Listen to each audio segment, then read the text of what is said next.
പിന്നെ അതുപോലെ തന്നെ നിങ്ങളെപ്പോഴും നല്ലൊരു പൊസിഷനിൽ ഇരിക്കുകയാണ്, ജോലി ചെയ്യുകയാണെങ്കിൽ അവിടെ തന്നെ കണ്ടിന്യൂ ചെയ്യാനേ ഞാൻ പറയത്തുള്ളൂ. കാരണം വെച്ചാൽ നിങ്ങളെ ചുറ്റിപ്പറ്റി പാർട്ണർഷിപ്പ് തുടങ്ങാം, കമ്പനി തുടങ്ങാം, എന്തെങ്കിലും. എല്ലാവരുടെയും സ്വപ്നമാണ് എന്നെ നാളെ കമ്പനി എന്ന് പറഞ്ഞു വിട്ടാൽ എന്ത് ചെയ്യും. പറഞ്ഞു വിട്ട് കഴിഞ്ഞ് നമുക്ക് ചിന്തിക്കാം. അപ്പം കമ്പനി ജീവിതത്തിൽ പോലും ചിന്തിക്കുന്നില്ലായിരിക്കും. നമ്മുടെ ആ ചെറിയ പ്രായത്തിൽ നമുക്ക് തോന്നും. സ്ഥിരം നമ്മൾ കാണുന്നവരിങ്ങനെ പറയുവാണ്, പക്ഷെ അവർക്ക് നല്ലൊരു ജോലി കാണത്തില്ല, അവർക്ക് വേറൊരു ഓപ്ഷൻ കാണത്തില്ല. നമ്മളെന്തെങ്കിലും ക്യാഷ് കൊടുത്ത് സഹായിക്കുക, അല്ലെങ്കിൽ നല്ല ജോബ് ഓപ്പർച്യൂണിറ്റി വരുമ്പം കാണുക, ഷെയർ ചെയ്ത് കൊടുക്കുക. അവരപ്പം എങ്ങനെയെങ്കിലും നമ്മളെ കൊണ്ടൊരു കമ്പനി ഇടിയിപ്പിക്കാനാണ് തോന്നുന്നത്. വെച്ചാൽ നമ്മുടെ അപ്പോഴത്തെ പവർ അവർക്ക് വേണം.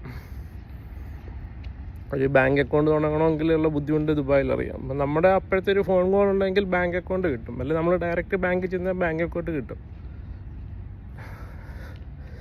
പിന്നെ അവർക്ക് യാത്ര ചെയ്യാൻ കാറ് വേണം, കോണ്ടാക്ട്സുകൾ വേണം, നമ്മുടെ മണി വേണം.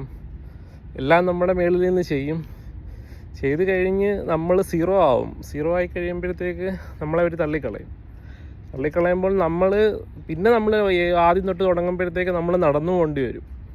ഇവിടുത്തെ 45-50 ഡിഗ്രി ചൂടത്ത് നമ്മൾ നടന്നു പോയി ബാങ്കിൻ്റെ ഫ്രണ്ടിൽ ക്യൂ നിൽക്കുമ്പോൾ നമുക്ക് അന്നത്തെ പവറില്ല.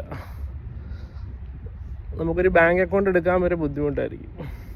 അന്ന് നമ്മുടെ കാറിൽ പോയി തുടങ്ങിയ പാർട്ണർമാർ അവർ വിജയിച്ച് മേളിൽ നിൽക്കുമായിരിക്കും. ഇപ്പോൾ നമ്മൾ നടന്നു പോകുമ്പോൾ നമ്മൾ ആലോചിക്കണം നമ്മുടെ മാനസികാവസ്ഥ എങ്ങനെ ആയിരിക്കും.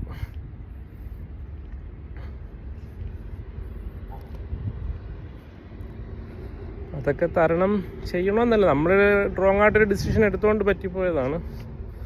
കഴിയുന്നതും ഇങ്ങനെ ചുറ്റിപ്പറ്റുക, നമ്മളെ പുകഴ്ത്തി പറയുക, അവരുടെ കൂടെ ഒന്നും ബിസിനസ്സിൽ ഇറങ്ങാതിരിക്കുക. അവർക്ക് ഈ പാഠങ്ങളെല്ലാം നമ്മുടെ വീഴ്ച അവരുടെ പാഠങ്ങളാണ്. അപ്പോൾ അവർ വീഴത്തില്ല, നമ്മളായിരിക്കും വീണ് കിടക്കുന്നത്. പിന്നെ നമ്മൾ എണ്ണിക്കാൻ വലിയ പാടായിരിക്കും. ഭാഗ്യം എപ്പോഴും വരണമെന്നില്ലല്ലോ.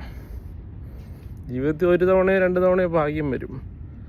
അത് നമ്മൾ മാക്സിമം യൂട്ടിലൈസ് ചെയ്യുക. ആ ഭാഗ്യം നമ്മൾ മറ്റുള്ളവർക്ക് കൊടുക്കുകയെന്ന് വെച്ചാൽ അവനും വിജയിച്ചവനാണ്, പക്ഷെ അവനെ സമൂഹം കാണത്തില്ല. ആ ഭാഗ്യം ഷെയർ ചെയ്തവനെ ആൾക്കാർ കാണത്തുള്ളൂ, അല്ലെ അപ്രിസിയേഷൻ കിട്ടത്തുള്ളൂ, അല്ലെ അവൻ്റെ ലൈഫായിരിക്കും മുന്നിൽ പോകുന്നത്. തകർന്ന് കിടക്കും. ആ സഹായിച്ചവനെ പിന്നെ ആരും നോക്കത്തില്ല.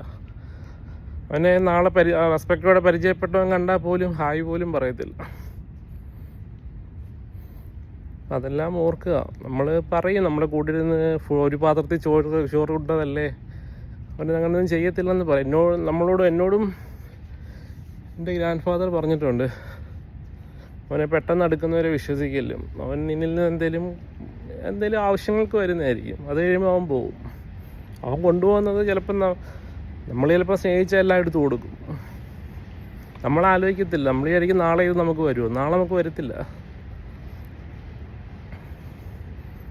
അവൻ ചെറിയ 1000, 2000, 2500 ജോലി ചെയ്യുന്നവന് അവന് വേറെ ഒരു ഉയർച്ച കിട്ടത്തില്ല. അപ്പം നമ്മളെ സ്നേഹിക്കുക, നമ്മളിൽ നിന്ന് ചവിട്ടി മേളോട്ട് കയറുക. ചവിട്ടി മേളിൽ കാണുമ്പോൾ നമ്മളവനൊരു ശല്യമായിട്ട് തോന്നും, അല്ലെ കൂടെ കൊണ്ടുനടക്കാൻ നമുക്ക് പറ്റാതെ അവന് അവൻ്റേതായ സ്വന്തം സാമ്രാജ്യം എന്ന് അവന് പറയണം.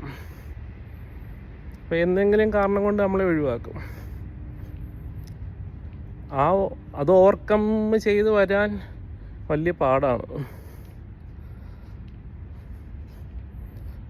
എൻ്റെ ഒരു അഭിപ്രായത്തിൽ നമ്മളെപ്പോഴും ഒറ്റയ്ക്ക് തുടങ്ങുക, അല്ലാതെ നമ്മളെവിടെയെങ്കിലും നല്ലൊരു ശമ്പളത്തിൽ നല്ലൊരു പൊസിഷനിൽ ജോലി ചെയ്യുകയാണെങ്കിൽ അത് തന്നെ കണ്ടിന്യൂ ചെയ്യുക. അല്ലാതെ ഈ വീഡിയോസും ഒക്കെ കണ്ട് പെട്ടെന്ന് ബിസിനസ്സിലോട്ടൊന്നും ഇറങ്ങി ചാടല്ലോ. അത് വലിയൊരു കുഴിയാണ്, അതിലോട്ട് തിരിച്ച് കയറാൻ പാടാണ്. അത് ഈ കള്ളവും ചതിയും എല്ലാം അറിയാവുന്നവന് മാത്രമേ നിൽക്കാൻ പറ്റത്തുള്ളൂ.